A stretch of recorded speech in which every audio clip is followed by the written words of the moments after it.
हैं कि मोदी जी से हमें संविधान सीखने की जरूरत नहीं है, वो हमें उपदेश ना दे तो अच्छा है।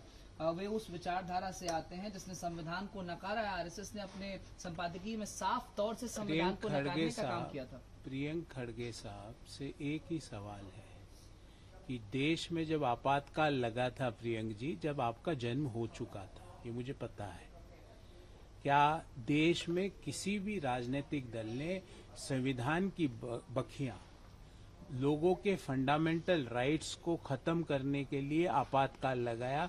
वो कांग्रेस पार्टी, उसके अलावा कोई नहीं है। तो कांग्रेस पार्टी संविधान के बारे में ना समझाए। जिस पार्टी ने संविधान को आपातकाल लगा के लोगों के फंडामेंटल राइट्स को कुचला, संवैधानिक संस्थाओं को खत्म कर दिया, लोगों के मौलिक अधिकारों को खत्म कर दिया, वो संविधान के बारे में सवाल जवाब ना करे। और प्रियंक खड़गे तो नेपो किड है, वो तो अपने पापा करके तो वो यहां तक पहुंचे हैं। बाकी उनका क्या योगदान है एक्सेप्ट इसके कि उनके पिताजी कांग्रेस के राष्ट्रीय अध्यक्ष हैं, और पिताजी अब उनको कह रहे हैं कि संविधान बोलो, इससे शायद मुख्यमंत्री बन सकते हैं। पर ना पापा बन पाए, ना प्रियंक जी आप बन पाओगे।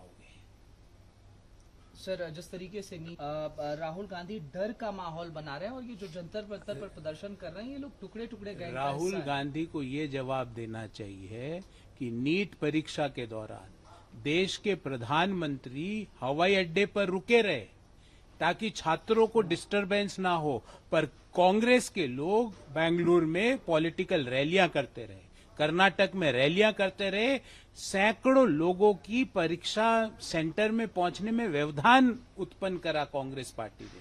सैकड़ों लोग नीट परीक्षा देने से वंचित हो गए। और राहुल गांधी जी, नीट पे सवाल पूछने का अधिकार उसको है जिसने जीवन में एक कॉम्पिटिटिव एग्जाम का पर्चा भी खरीदा हो। पास होना तो बहुत दूर की बात है, जिस व्यक्ति ने देश के एक कॉम्पिटिटिव एग्जाम नहीं दिया हो, वो आज इसके ऊपर राजनीति करने पहुंच गए।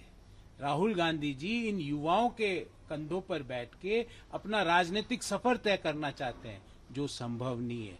आप जेन एक्स से भी रिजेक्टेड हो राहुल जी, आप जेन वाई से भी रिजेक्टेड हो राहुल जी, आप जेन जी से भी रिजेक्टेड हो राहुल जी, आप जेन अल्फा से भी रिजेक्टेड रहोगे। ये मैं आज आपको बता रहा हूं, क्योंकि नेपोटिज्म, परिवारवाद, वंशवाद का दौर खत्म हो गया।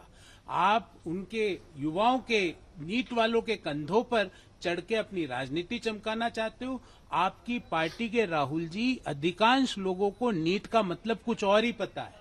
आपके लिए नीट कुछ और ही है। ये NEET, ये प्रतियोगी परीक्षा है राहुल जी। आप कुछ और समझ के बयान दे रहे हो। वो बयान देना बंद कीजिए और युवाओं के, जेनजी के कंधों पर उनको उकसा के, उनको बरगला के राजनीतिक रोटी सेकना बंद कीजिए। केंद्रीय साहब ने जिम्मेदारी भी ली है, जिस तरीके से ये रकस क्रिएट होता हुआ दिखाई दिया सर, और कुछ आत्महत्या भी हुई, उसके लिए पूरे पारदर्शी तरीके से नीट कराई गई है और योग्य लोगों को योग्य कॉलेजों में स्थान देने का काम हम करेंगे पूरी पारदर्शिता से, और बिना किसी व्यवधान, बिना किसी इश्यू के नीट परीक्षा संपन्न हुई।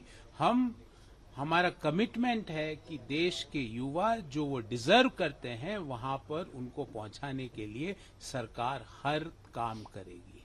प्रेसिडेंट ट्रंप ने ट्रुथ कह रहे हैं कि स्ट्रेट ऑफ हॉर्मुज से कल 19 मिलियन बैरल तेल गुजरा है, जो अब तक का रिकॉर्ड है। अच्छी बात है, और भारत ने तो अपनी विदेश नीति की ताकत दिखाई है।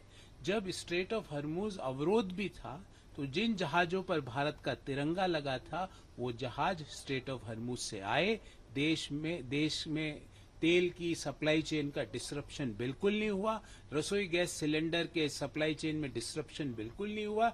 ये भारत की विदेश नीति, भारत की आर्थिक नीति, 140 करोड़ लोगों के कंजम्पशन की ताकत और फास्टेस्ट ग्रोइंग लार्ज इकोनॉमी जो कि भारत है, उसकी ताकत को दर्शाता है। महाराष्ट्र 100% सकारात्मक है, ऐसा योगेश देखिए, संविधान की जब निर्माण हो रहा था, संविधान सभा की बैठकों में डॉक्टर अंबेडकर ने भी यूसीसी का पक्ष लिया था और कहा था एक देश में दो विधान नहीं हो सकते।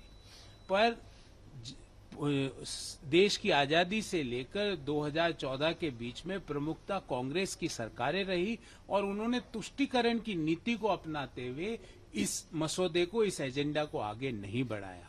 एक देश में दो विधान नहीं हो सकते, ये संविधान की मूल भावना भी यही है और डॉक्टर अंबेडकर भी एक देश में दो विधान के पक्षधर नहीं थे।